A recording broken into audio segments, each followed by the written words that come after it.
दिखना चिल्लाना नहीं चाहिए।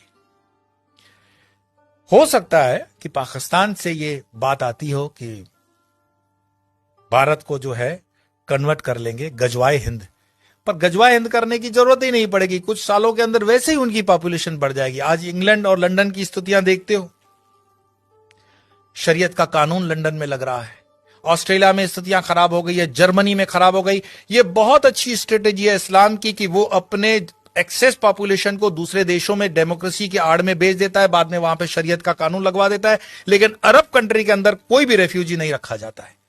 मैं एक रिपोर्ट देख रहा था बीबीसी की, शायद बीबीसी की रिपोर्ट थी, जहां पे सऊदिया का जो वर्टिकल शहर बन रहा है उसमें कई गांवों के लोगों को मरवा दिया उसने, ऐसा आरोप है उन पर।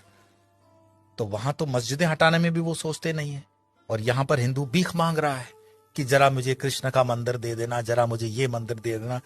हमारे साधु संतों ने जो समाज के लिए काम किया, समाज उनके साथ भी नहीं खड़ा है। क्या आपको पता है कि आयुर्वेद के नाम पर भारत देश के अंदर जो फार्मेसी काम कर रही है वो मुस्लिम द्वारा चलाई हुई भी कई फार्मेसी हैं, और उनके 500 प्रोडक्ट्स हैं। रामदेव को सपोर्ट नहीं करने का कारण यह भी है।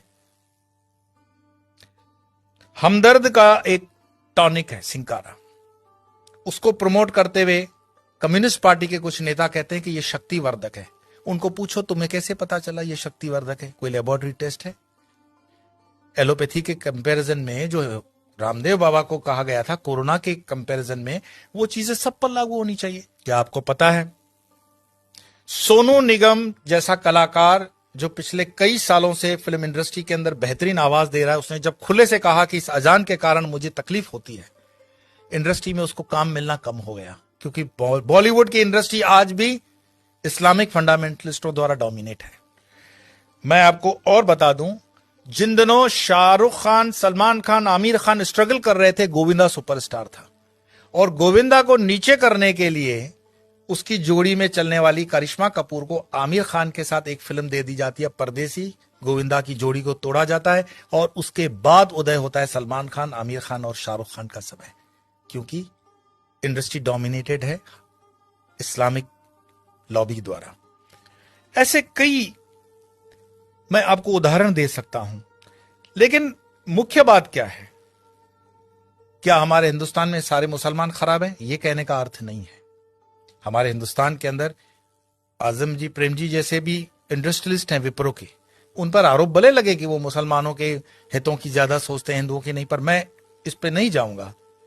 परंतु यहां मुसलमान न सिर्फ बढ़ रहे हैं, सुख संपन्नता के साथ बढ़ रहे हैं, ऐसा उस रिपोर्ट में कहा गया है। तो दुखी कौन हो रहा है? दुखी हो रहा है हिंदू। हिंदू क्यों दुखी हो रहा है? क्योंकि वो कर्महीन होकर के जीना चाहता है और बेवजह की फालतू चीजों में वो अटका हुआ है। अपनी ना तो वो स्किल को डेवलप कर पा रहा है और अपने हर छोटे छोटे उद्योग को छोड़ता जा रहा है। आज जब हम अपने आश्रम का भी काम करवाते हैं तो लेबर ढूंढने में हमें तकलीफ पड़ जाती है। देश के अंदर कोई बेरोजगारी प्राइवेट सेक्टर में नहीं है, लेकिन कोई रबिश होते हैं जर्नलिस्ट जो अपना खीसा गर्म करने के लिए, जनता को गुमराह करने के लिए अलग अलग रिपोर्ट्स देते हैं। देश के अंदर आज भी उतना ही रोजगार है, अगर युवान ठान ले तो बहुत कुछ कर सकता है, लेकिन जो आप जगह खाली करते हो वो दूसरा आता है।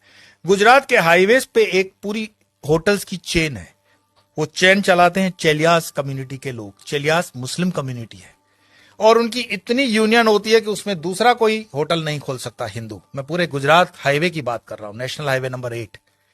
साल में सिर्फ 2-3 दिन ये होटलें बंद होती हैं। आपकी ताकत नहीं है कि इस इलाके में कुछ काम कर सको, और उनके होटलों के नाम जो रखे जाते हैं इतने मिसगाइडिंग होते हैं कि आपको पता भी न पड़े कि ये हिंदू की है कि मुस्लिम की है। होटल का नाम होता है भारत, नव Gujarat, Tulsi, Kabir, Jai Hind, Sarvodaya, dine in, dine out.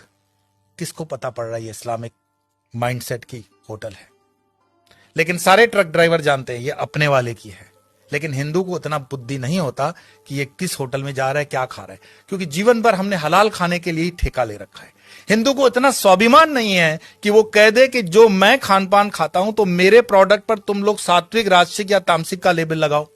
भाई सात्विक है तो उसको ऑरेंज कर दो, राजसिक है तो उसको लाल कर दो, तामसिक है तो उसको काला कर दो, वेजिटेरियन का ग्रीन तो है ही। हर चीज पे हलाल लगा हुआ है और हलाल का तुम्हें मलाल भी नहीं है। तो कितने भी तुम प्याज लहसुन को मत खाओ, लेकिन ये हलाल खाते हुए तुम्हारे बच्चे जो हैं क्या बन रहे हैं? ये जिहाद करने की जरूरत पड़ेगी नहीं उनको। ये साधु संतों को भी सोचना पड़ेगा कि तुम शेर को भी घास खिलाओगे, गाय को भी घास खिलाओगे, क्षत्रियों को भी घास खिलाओगे और ब्राह्मणों को भी घास खिलाओगे। हमने खान पान को बदल करके पूरे डीएनए सिस्टम को बदलने का पाप किया है, और जब इस पाप की हम ठीक से बैलेंस नहीं करते हैं तब तक इस पॉपुलेशन को ठीक करना बड़ा मुश्किल होगा। एक इंसान, ये वीडियो समाप्त करने से पहले मैं बता रहा हूं, एक इंसान जिसने अलीगढ़ मुस्लिम यूनिवर्सिटी का स्थापना किया था, सर सैयद, उसने सिर्फ ख्वाब देखा था पाकिस्तान बनाने का, कि एक ऐसा देश बन सकता है। एक टाइपराइटर और एक इंसान जिन्ना, जिसने देश बनाकर दिखा दिया, और यह चीज इतिहास के अंदर दर्ज है। क्या पता ओवैसी जो कह रहा हो उसको हम सीरियसली नहीं ले रहे हैं। अगर शाहबानू केस कोर्ट का इधर उधर हो सकता है तो राम मंदिर का केस भी राहुल गांधी तो बोले थे कि हम कर देंगे, ऐसा उन पर आरोप है, प्रमोद जी ने लगाया था। हिंदुओं को जागना पड़ेगा। कोई शंकराचार्य फिर से आए ना आए इसकी कोई गारंटी नहीं है। शंकराचार्य जी की जयंती जन मनाने से सिर्फ इतना ही मैसेज मिलता है, उत्तिष्ठ जागृत प्राप्य वरानी बत, उठो जागो, अपनी जवाबदारी लो। कब तक दूसरों के कंधों पे रहोगे कि ये तुम्हारी जवाबदारी लेगा? और धर्म का काम चेतना जगाना है। बाकी ये मेरा वीडियो मरे हुए लोगों के लिए तो है नहीं, चैतन्य लोगों के लिए। और चैतन्य जो सुन रहे हैं उनको लगता है कि आगे 2-4 चैतन्य है तो फॉरवर्ड कर देना, और मरे हुए लोगों को वीडियो देखने के लिए मैं कोई आग्रह करता ही नहीं हूं।